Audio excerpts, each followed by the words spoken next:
Hello प्यारे विद्यार्थियों, कैसे हैं आप सभी लोग। आशा करता हूँ आप सभी लोग अच्छे होंगे।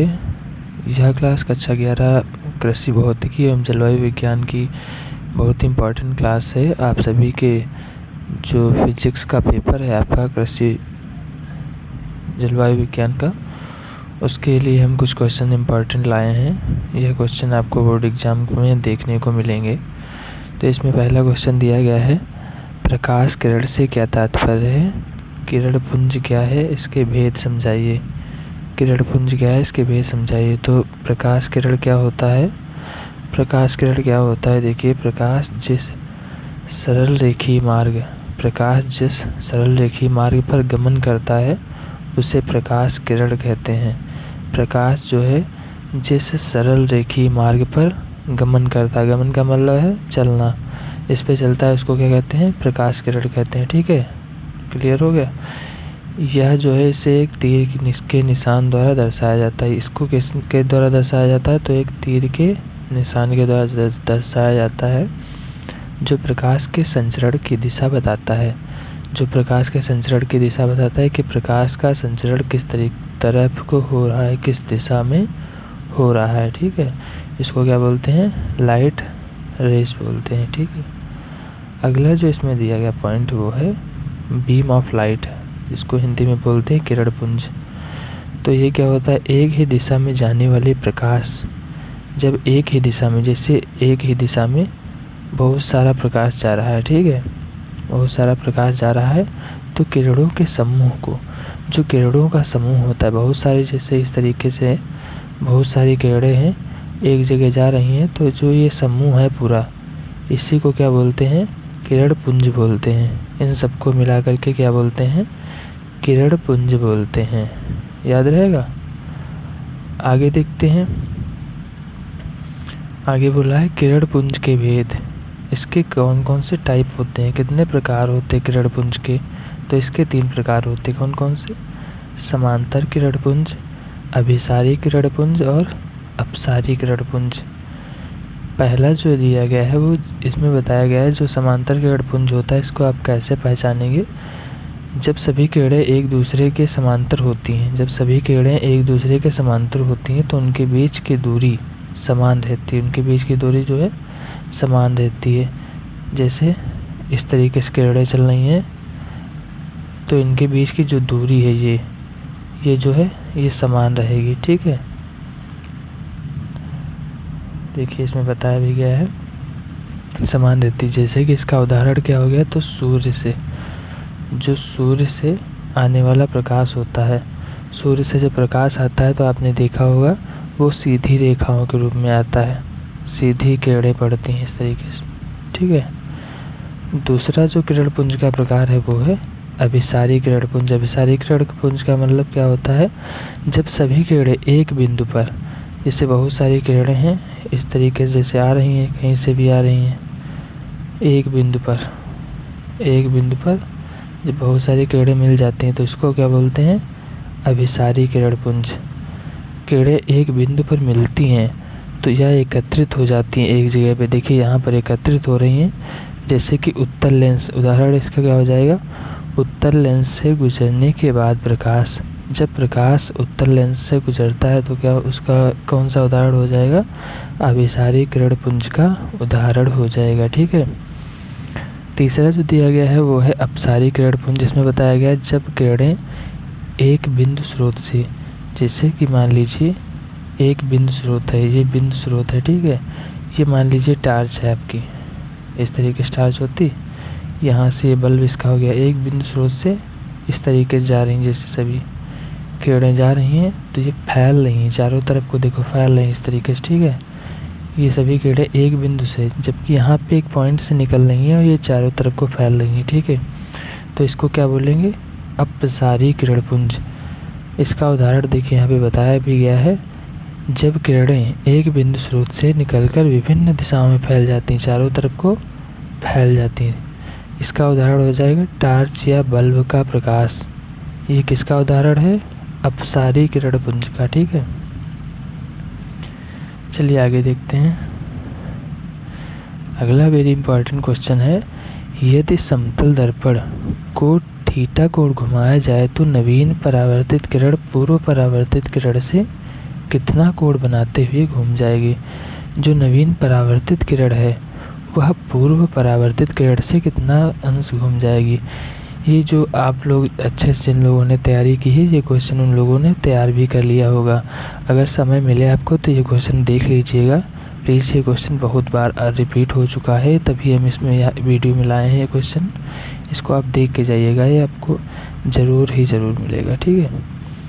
इसमें बताया गया है यदि एक समतल दर्पण को थीटा कोण घुमाया जाता है जबकि आपतित किरण स्थित रहती है, जो आपतित किरण है वो स्थित रहती है, तो नवीन परावर्तित किरण पूर्व परावर्तित किरण से 2 थीटा कोण घूम जाएगी। देखिए इसका क्या कारण है यहाँ पे बताया गया है। देखिए जो ये डायग्राम यहाँ पे बनाया गया है इसको आप समझ लीजिए, और इस तरीके के डायग्राम आप बोर्ड एग्जाम में अपनी ज़रूर बनाएंगे। पहला इसमें दिया गया है माना प्रारंभिक आपतन कोण। जो प्रारंभिक आपतन कोण है उसको क्या माना गया है, आई माना गया है। ये आपतन कोण है, इसको आई माना गया है। परावर्तन के नियम से, जो परावर्तन का नियम होता है उसमें क्या बताया जाता है, जो आपका आपतन कोण होगा जितना आपका ये जैसे आपका दर्पण हो गया, और इसमें बताया गया है जितना ही आपतन कोण होगा,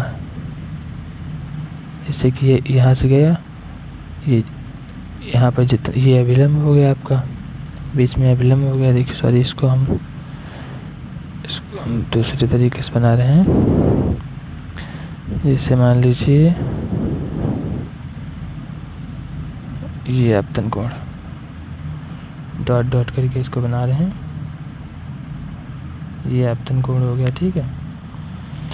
तो जो इसका आपतन कोण होगा यहाँ पर, जैसे ये थीटा है, ठीक है, तो ये क्या हो जाएगा 2 थीटा हो जाएगा। ये परावर्तन कोण जो है वो 2 थीटा हो जाएगा। अगर ये आई है, अगर इसको आप आई मानते हैं तो ये भी आई ही होगा, क्योंकि मतलब सॉरी ये जितना ये होगा उतना ही ये होगा, 2 थीटा नहीं होगा।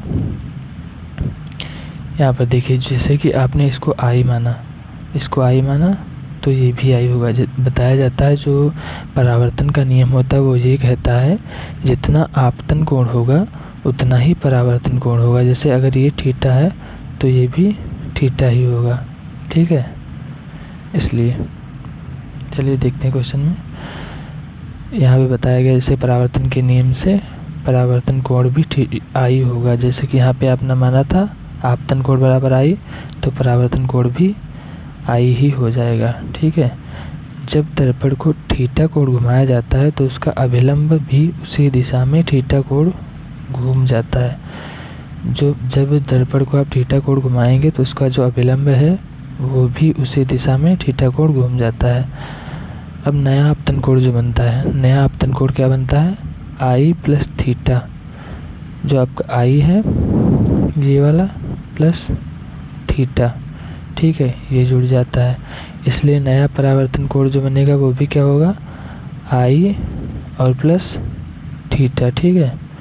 इसके बाद लास्ट में आप इसको जब सॉल्व करेंगे तो लिखेंगे अतः परावर्तन कोण, जब इसको आई प्लस थीटा को और इसको जब जोड़ देंगे आप आई प्लस थीटा को, देखिए यहाँ पे बताया भी गया है आई प्लस थीटा प्लस आई प्लस थीटा, तो कितना हो जाएगा, और यहाँ से इसमें से माइनस 2i घटा देने हैं, ठीक है। इसमें से माइनस 2i जब घटा देंगे आप तो कितना बचेगा 2 थीटा, ठीक है। यही इसका आंसर हो जाएगा। चलिए अगला क्वेश्चन देखते हैं। ये भी बहुत इंपॉर्टेंट क्वेश्चन है, दिया गया है, इसको भी आप अच्छे से तैयार कर लेंगे। इसमें बताया गया है एक झील की वास्तविक गहराई, जो एक झील है उसकी वास्तविक गहराई 100 मीटर है। यदि पानी का अपवर्तनांक, जो पानी है उसका अपवर्तनांक 4 हो तो उसकी आभासी गहराई ज्ञात कीजिए। ये 2015 में क्वेश्चन आ चुका है, इसलिए आप इसको अच्छे से तैयार कर लें। तो जो चीज़ें दी गई होती हैं उसको पहले लिख लिया जाता है। देखिए जो वास्तविक गहराई दी गई थी, रियल डेप्थ, वो कितनी दी गई थी, उसको h से मान रहे हैं 100 मीटर। पानी का अपवर्तनांक कितना दिया गया था, रिफ्लेक्टिव इंडेक्स 4/3। ये मतलब ये दिया इसमें नहीं जाता है, ये आपको याद ही कर लेना है। पानी का रिफ्लेक्टिव इंडेक्स, ज़्यादातर पानी से ही सवाल आते हैं तो आप इसको याद कर लीजिएगा, ठीक है, कि पानी का अपवर्तनांक कितना होता है, हीरे का अपवर्तनांक कितना होता है, ग्लास का, कांच का अपवर्तनांक कितना होता है, ये सब आप तैयार कर लेंगे, ठीक है। तो यहाँ पे बताया गया है पानी का अपवर्तनांक कितना है, 4/3 होता है, ठीक। तो आभासी गहराई आपसे भी इसमें पूछ भी रहा था, क्या पूछ रहा था, आभासी गहराई ज्ञात कीजिए। तो इसका सूत्र क्या होता है आभासी गहराई का, आभासी गहराई का सूत्र हो जाएगा वास्तविक गहराई बटे अपवर्तनांक। बहुत ही सरल सूत्र होता है, इसको आप जरूर याद करके जाइएगा। ये 2 नंबर 5 नंबर इस तरीके से जरूर क्वेश्चन ये आ जाता है। इसके आगे देखिए यहाँ पे इसको सॉल्व किया गया है। मान रखने पर जब मान रखेंगे h बराबर 100 क्या दिया गया था, आपकी वास्तविक गहराई की जगह 100 रख दिया गया, और जो आपका पानी का अपवर्तनांक था 4/3 इसको रख दिया गया। जब इसकी आप कैलकुलेशन कर लेंगे तो 75 मीटर आ जाएगा, ठीक है। कैसे आ गया देखिए, इसको 4 से काटेंगे, 4 एकम 4 और 25 चक्कू 100 आ गया। अब इसकी 25 की गुणा जब आप 3 से करा देंगे तो कितना आ जाएगा, 25 ने 75 मीटर, ठीक है। झील की आभासी गहराई बराबर 75 मीटर होगी। इस तरीके से जरूर आप लिखेंगे, ठीक है। इसको अंडरलाइन कर देंगे और जो आंसर होगा उसको अच्छे से लिखेंगे, जिससे एग्जामिनर को कॉपी चेक करने में आराम रहे और आपको अच्छे मार्क्स मिल पाए। अगला वेरी इंपॉर्टेंट क्वेश्चन है, वायु के सापेक्ष कांच का अपवर्तनांक क्रमशः 3/2 तथा 4/3 है। जल के सापेक्ष कांच का अपवर्तनांक ज्ञात कीजिए। आपको ज्ञात क्या करना है, इसमें दिया गया था वायु के सापेक्ष कांच का अपवर्तनांक कितना दिया गया, 3/2, और जल के सापेक्ष अपवर्तनांक कितना दिया गया है, वायु के सापेक्ष जल का, तो 4/3, ठीक है। तो आपको ज्ञात करना है जल के सापेक्ष कांच का अपवर्तनांक, ठीक है। तो इसको कैसे आप सॉल्व करेंगे, जिस तरीके देखिए जहाँ पे हमने लिखा है उसी तरीके से आप लिखेंगे, ठीक है। दिया है लिखोगे, पहले जो चीज़ें दी गई हैं वो लिखोगे। वायु के सापेक्ष कांच का अपवर्तनांक, ए से एयर और सापेक्ष को इस तरीके से प्रदर्शित करते हैं, ठीक। वायु के सापेक्ष कांच का, जी से क्या हो जाएगा, ग्लास, 3/2। वायु के सापेक्ष जल का अपवर्तनांक, ये एयर हो गई, इसके सापेक्ष किसका, जल का अपवर्तनांक कितना, 4/3 दिया गया है। अब इसका सूत्र क्या होता है देख लीजिए। इसका सूत्र होता है जल के सापेक्ष कांच का अपवर्तनांक, इसमें लिखेंगे आप वायु के सापेक्ष कांच का अपवर्तनांक बटे वायु के सापेक्ष जल का अपवर्तनांक। पहले जो दिया गया होगा उसको ऊपर लिखेंगे, जो बाद में दिया गया है उसका नीचे लिखेंगे, ठीक है। इस तरीके से देख लीजिए, जल के सापेक्ष कांच का अपवर्तनांक, तो आप कैसे लिखेंगे, वायु के सापेक्ष कांच का अपवर्तनांक बटे वायु के सापेक्ष जल का अपवर्तनांक, ठीक है। अब जो चीज़ें यहाँ पे दी गई थी, यहाँ पे देखिए दोनों चीज़ें दी गई थी, इसको आप इसमें इस सूत्र की जगह रख देंगे, ठीक है।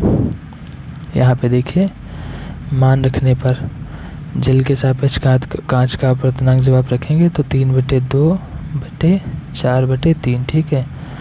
अब इसको ये जो है पलट जाएगा तो हो जाएगा 3/2, जो ये 3 है वो ऊपर पहुंच जाएगा 3/4। इसकी जब आप गुणा करा देंगे तो कितना आ जाएगा, 9/8, ठीक है। ये इसका क्या हो जाएगा आंसर। परिणाम आप इस तरीके से लिखेंगे, जिस तरीके से इसमें लिखा है इसी तरीके से लिखेंगे। अतः जल के सापेक्ष कांच का अपवर्तनांक 9/8 होगा, ठीक है। बच्चों आशा करता हूँ आपको क्लास अच्छी लगी होगी, और प्यार दिखाइए, क्लास को लाइक करिए और भी अपने साथियों के साथ शेयर कीजिए, क्योंकि टाइम ज़्यादा नहीं बचा है और आपको इस तरीके के क्वेश्चन ज़रूर तैयार कर लेने हैं, तभी आप फिजिक्स में अच्छे नंबर पा सकेंगे, क्योंकि फिजिक्स भी एक बहुत ही सब्जेक्ट जो है अपने आप में जाना माना सब्जेक्ट है। थैंक यू बच्चों।